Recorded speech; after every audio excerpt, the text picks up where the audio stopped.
করিমপুরের বিধায়ক সাহায্যের হাত বাড়িয়ে দিল আগুনে পুড়ে যাওয়া পরিবারের দিকে। করিমপুর ১ নম্বর ব্লকের অধীন শিকারপুর অঞ্চলের অন্তর্গত কেচুয়াডাঙ্গা গ্রামে বেশ কিছুদিন আগে রান্না করতে গিয়ে কাঁচা ঘর ধরে ভস্মীভূত হয়ে যায়। ঘরে থাকা আসবাবপত্র ও টাকা পয়সা ও সোনার গহনা ও জামা কাপড় খাবার সবকিছুই আগুনের গ্রাসে পুড়ে যায়। সেই খবর শুনতে পান করিমপুরের বিধায়ক। তখন তিনি কলকাতার বিধানসভাতে ছিলেন। তিনি সংবাদ মাধ্যমের কাছে বলেছিলেন, করিমপুরে ফিরলে ওই পরিবারের সঙ্গে দেখা করবেন। আজ দুপুরে আগুনে পুড়ে সবকিছু শেষ হয়ে যাওয়া ওই পরিবারের পাশে গিয়ে দাঁড়ান, তাদের অভাব অভিযোগ শোনেন। করিমপুরের বিধায়ক তাদের হাতে জামাকাপড়, শাড়ি, ত্রিপল তুলে দেন।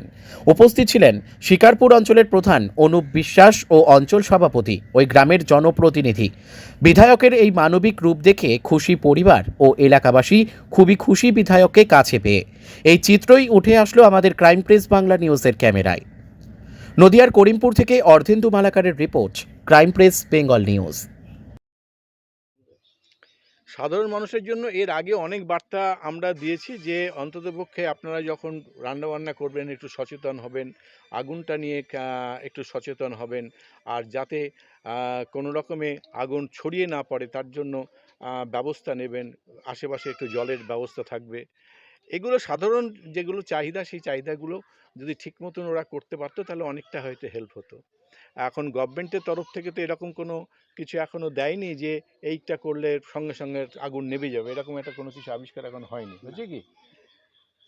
সুতরাং এস ওয়াজেদ আলীর ট্র্যাডিশন সমানে চলবে, এর মধ্যেই আমাদের থাকতে হবে, এছাড়া তো কোনো উপায় নেই। এসেছিল, আমরা বিধায়ক এখানে সাহায্য করলেন, তাতে আমরা খুব খুশি, আমাদের দলের পক্ষ থেকে খুব খুশি।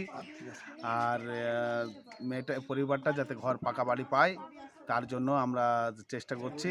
আর আমরা আমাদের সরকার, মমতা ব্যানার্জি সরকার, মানুষকে যেভাবে হেল্প সাহায্য করছেন, আশা করি আমাদের এমএলএ সাহেবও সেইভাবে সাহায্য করবেন। তার জন্য আমরা আশানুরূপ, আমরা চেষ্টা করব আগামী দিন যাতে মেয়েটা ঘর পায়।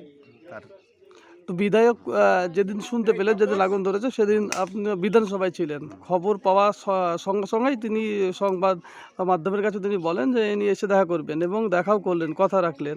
আমাদেরকে সঙ্গে সঙ্গে ফোন করে বলেছিলেন যে হ্যাঁ, তোমাদের ওখানে একটা ইনসিডেন্ট ঘটেছে, আমি শুনতে পেয়েছি, আমি আগামী দিন আসছি।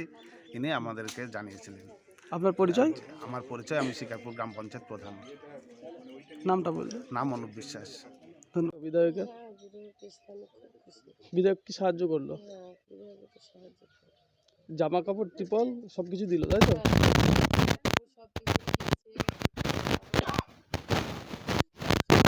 মানে ওই প্রধান মেম্বার এসে চাল ডাল সবই দিয়েছে। হ্যাঁ, দিক একটা পাকা ঘর সরকার। আপনার নাম? জুলেখা বিবি।